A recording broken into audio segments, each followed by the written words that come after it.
À long terme, oui, mais à court terme, non. Et les chantiers qui étaient proposés, c'était des chantiers qui étaient déjà dans les bacs bien avant la nouvelle mandature. Donc ce n'est ni plus ni moins qu'une continuité des chantiers. On est quand même satisfait du sortir de cette réunion. Tout simplement pourquoi? Parce qu'on voit que mine de rien, la présidente de région a décidé de rester sur le tout viaduc. Mais on voit qu'il y a quand même un effort qui est fait de la part du côté de région comme du côté de l'État. On voit qu'on essaie de trouver une issue de secours pour servir de lissage pour que les transporteurs qui ont investi dans les camions puissent travailler très rapidement, c'est-à-dire à compter début 2023. Et de toute façon, on le sait très bien, même si on partait sur un projet de digue, qu'on n'allait pas travailler avant 2023. Donc on reste tout de même confiant sur les divers projets. Et aujourd'hui, nous, ce qu'on est satisfait aussi, c'est qu'on a proposé à la région Réunion et à la préfecture, c'est d'avoir un comité de suivi et de suivre réellement sur les divers chantiers qui vont sortir les vrais tarifs des transports. C'est-à-dire quand un multinational décroche un chantier et qu'il met, je dis une connerie aujourd'hui, 20 € la tonne pour de transporter d'un point A à un point B, mais il faut que ça soit respecté, que les transporteurs bénéficient vraiment de ces 20 € la tonne. Aujourd'hui, ce n'était pas le cas. Il répondait à 20 € la tonne, on était payé à 6 € la tonne.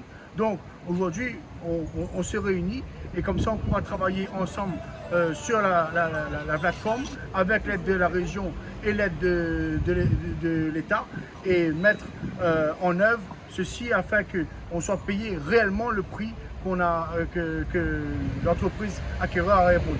J'ai retenu dans cette réunion pour l'avenir.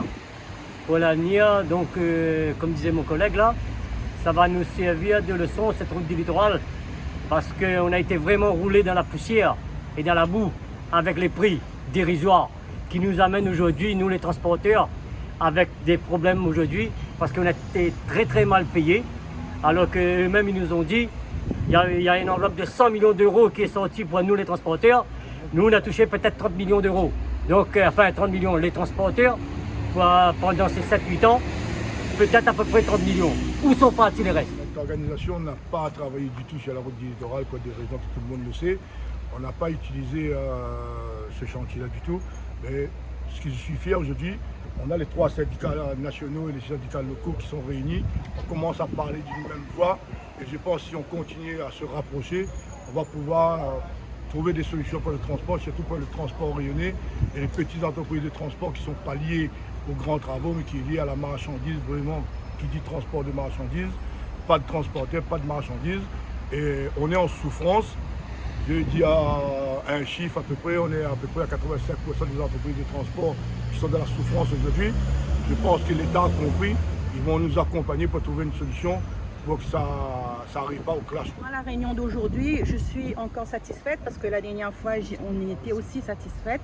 Et je dois dire qu'aujourd'hui, on a une présidente qui est à l'écoute des transporteurs, des petites et moyennes entreprises, qui nous rend un petit peu, qui nous donne un peu de gaieté au cœur. Parce que moi-même, comme dirait M. Grindu, j'ai jamais mis les pieds depuis 5 ans sur la route du littoral et je pense qu'à partir d'aujourd'hui, ça va changer.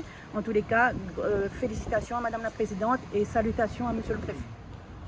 On était sur la route du Tamarin, on a gagné le leçon. Le multinational, ils ont gagné en plus qu'il en faut. Aujourd'hui, on est le même cas. C'est cette route, comme les collègues l'ont dit. Ils demandent un rallonge, mais le rallonge est pour qui? Pour nous, pour eux. À chaque fois, c'est la même chose. Comme la dame la présidente a dit. Mais pourquoi? Pourquoi eux, ils ont des rallonges et nous, on n'a pas de rallonge? Et pourtant, nous les camionneurs, combien à chaque fois la gasoil, le prix du pièce, le social, le changement du gouvernement à chaque fois qu'il fait. Regarde bien, on a oublié quelque chose. Avant, on roulait en 44 tonnes avec un camion Euro 4. Aujourd'hui, pour rouler en 44 tonnes, il faut avoir Euro 5. Bientôt, il va ressentir. Comme vous voulez, à chaque fois, le prix augmente, mais nous, le prix abaisse. Nous, les dates qu'on a reçues aujourd'hui, c'est dès 2023-2024 qu'on va commencer à travailler. C'est pas en gros flux comme on l'a eu sur la route du littoral, mais ça repartira, ça relancera depuis 2023-2024. Après, c'est sûr qu'avec le temps, de plus en plus, on aura des chantiers, même il y aura les raccordements du viaduc à faire et de petits bouts de digue pour faire le viaduc. Le port. Je pense qu'avec le port, je pense qu'on va avoir pas mal de travail dans les années à venir. Par contre, on a eu la certitude de la présidente qu'elle va regarder sur le remboursement du carburant professionnel, parce que les droits ont été bafoués pendant un certain temps. On ne recevait que des avances, jamais la somme totale. Donc c'est une bonne nouvelle pour les transporteurs, ils vont recommencer à toucher la dette professionnelle, et surtout le carburant continue à augmenter. Et de notre part, le TAE travaille sur un gros dossier en métropole. Normalement, ça devrait quitter à La Réunion, mais on ne sait pas encore les modalités de réception des systèmes. On a pas mal de difficultés avec l'augmentation de carburant.